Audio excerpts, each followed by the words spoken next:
Hello everyone, my name is Brendan, and in this video I'm going to give an analysis of Terraria's level design. Terraria is a 2D side-scrolling creative sandbox.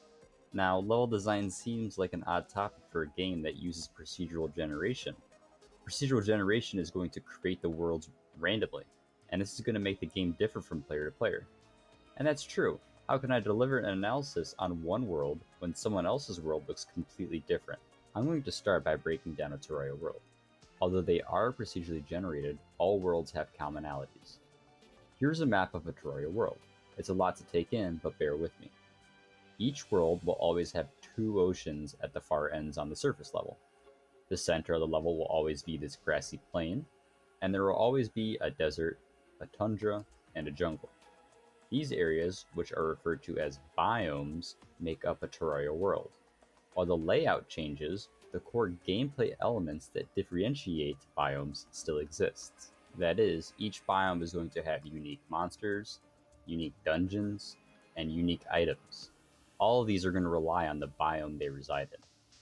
Let's go and compare this to a more traditional side-scrolling game like New Super Mario Bros. Wii. The standard Mario game has 8 worlds. Each world dedicates itself to a theme. For example, World 1 is a grassy plains, World 2 is a desert, and World 3 is a tundra. Each of these worlds presents different mechanics and gameplay such as creatures, power-ups, and bosses. Sound familiar yet?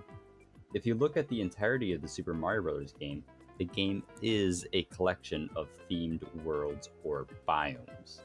The biomes present new features unique to them. I'm going to make the claim that each Terraria world is a game, and each biome is a level. With that said, let's take one quick last look at how Mario and Terraria differ in moving between levels. Mario is very linear. You simply move from one biome to the next, where in Terraria, a gameplay graph looks more like a 5-year-old scribbling on a wall. This is never the same for 2 players and creates unique and memorable experiences. Now, without further ado, let's jump into the game and do some analysis. Alright, so we're in game now, and this is the world of Terraria. So this is a procedurally generated world I just made, and let's just go over some level design elements. So the first thing I should go over is just a standard movement. So there's no tutorial teaching you exactly how to move. I guess there is just kind of this intuitive nature, especially on a keyboard, of just you're moving with your W or your WASD keys. Use your space bar to jump in the air. And one thing to note is if I tap my space, I do a little tiny hop. If I hold it down, I do this much higher, more floaty jump. Another thing to note is that the camera is always centered on my character. So I'm never lost. If I ever need to figure out where I am, I can just stare directly in the center of my screen, and I'll see my little sprite moving like that. Another little element to point out is the contrast between the background and the foreground. So if I see in the back, I can see these really tall mountains and even a waterfall over there on the left. It's very clear that I'm not going to be interacting with that. It's very easy for me to see that the foreground is what's in front. It's very intuitive. I can see these trees are where I'm going to be chopping down, this grass is where I'm going to be standing. So it's very easy for me to pick out I can interact with and what I can. So I'm going to go over how Terraria teaches you how to play the game. It suffers from a bit of creative freedom in the sense that newer players have a harder time picking things up and learning. However, those who are more attuned to this genre have an easy time learning the game, and it feels really powerful to learn without having to learn from another source. It feels good knowing that you did all the work yourself without any kind of help. However, Terraria does allow you to learn through the game if you actively seek it out. So for example, I have this little NPC right here. This guy's name is Cole. So if I pull my mouse over him, I can see his name, his health, and stuff. And if I approach really closely, I can see this nice little prompt appear. I have this little text bubble. So if I actually right-click when I have this prompt, it brings up this UI, which makes him talk to me. So I can talk to him about some different things. So I can talk about help, for example. And this lets him explain. So he says you can use your pickaxe to dig through dirt, and you can use your axe to chop down trees. So that's really useful. I just put my mouse over them and click. And if I keep clicking this help button, I'll give more advice. So if you want to survive, you'll need to create weapons and shelter. Start by chopping down trees and gathering wood. And then I can press escape to access my crafting menu, and I can create a workbench, and then I can craft more complicated things, as long as I'm staying next to it. Let's do a little bit of that. So I can pull out my axe. I have this little hotbar up here that is a nice little UI that explains what I have in my hand. So for example, I have a sword, I have a pickaxe, I have an axe, and I have all these other little collectible things. So if I click on these boxes individually, or I click the corresponding number on my keyboard, for example, if I press 1, it's going to highlight this. If I press 3, it gets the axe. Or if I just use my scroll wheel, I can scroll through them. So an axe seems like the right job for a tree. So if I have an axe selected, and I move my cursor over a tree, I get this really nice little prompt. It's a little axe icon on the tree. So if I then click, just like the guide told me to, I can see little cracks forming on the tree.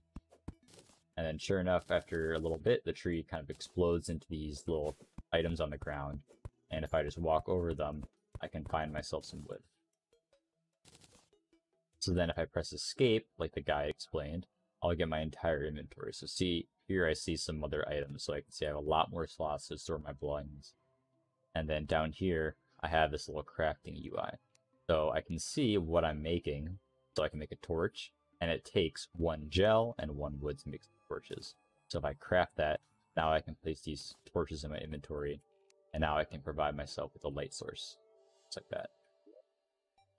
And then if I craft a workbench, like the guide explained, and I move my mouse over the ground, you can see that this little transparent indicator of where it's going to be placed is.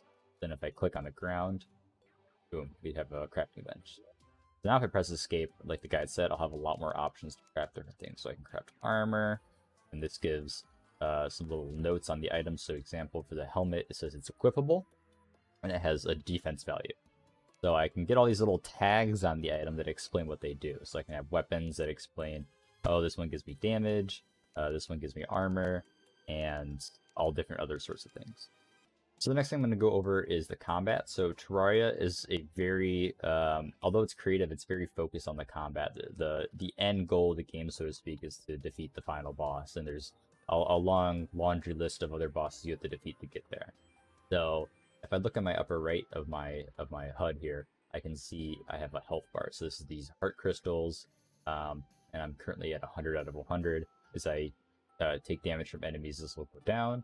And then over here I have my mana bar. So this is 20 out of 20. This is for casting spells.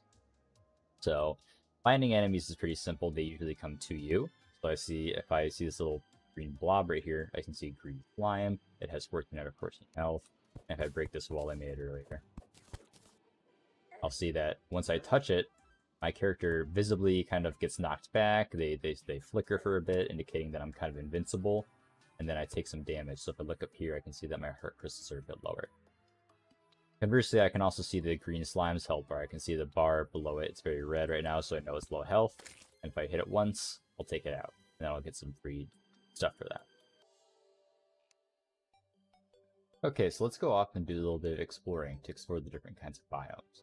So right here, I actually see this nice little cave entrance. And if I pull out the torches I made earlier, I can actually get this little flash of light. The light is something that's really important in Terraria. I can't see unless I have some kind of light source. So if I just carry this torch with me, go further into the cave.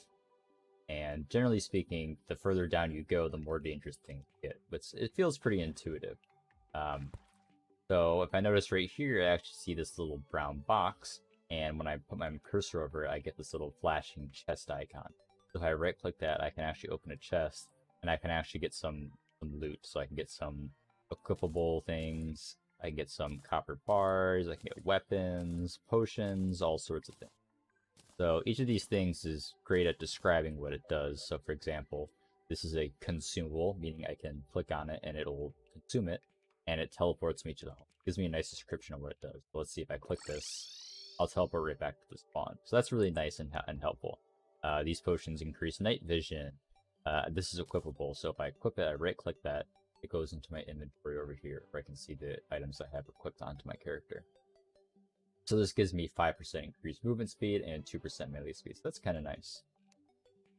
Now if I continue forward, I'll notice that the environment starts to change, and I can find new biomes and levels, essentially, to interact with. So if I continue over here, I notice, okay, there's a pretty drastic change here. It goes from this nice green to this kind of sickly looking red, and as I continue walking forward, well, I just took damage stepping on what looks like a thorn. That doesn't seem very fair. It's kind of hard to see. Like I can see one right here in front of me, but I mean, for anyone not fully paying attention, I just take 11 damage. That feels kind of bad.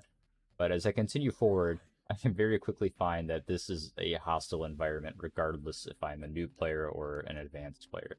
So I can see these face monsters chasing after me. They're making some pretty creepy sounds. Uh, it's very obvious what's going on here. I'm not totally concerned with going too far forward. I kind of want to turn back and run away from my. I never feel lost. I can always tell kind of where I am. Right as I step forward here, I see the backdrop kind of change to these sandy dunes with cactuses. I can see the cactuses on these little sand mounds. I can easily tell I'm just kind of stepping into the desert. Then I see an enemy right here. This is very clear that this is something that's going to be dangerous. It's a vulture. Looks imposing. It's going to start flying after me. So if I continue forward, I can find out once again the music and the backdrop, and over here you can see the color palette kind of changes, and I can tell I'm kind of in a jungle-y type area. So there's this big body of water here, and if I step into it and my head goes under, I can see this little user eye interface kind of appear, showing me that I'm kind of running out of breath. So this kind of symbol, these little bubbles draining down, this is kind of universal in most games with some kind of like underwater breath. So I know that if this goes all the way down to 0, I'm probably going to start drowning. If I step back out of the water, the bar goes back to full.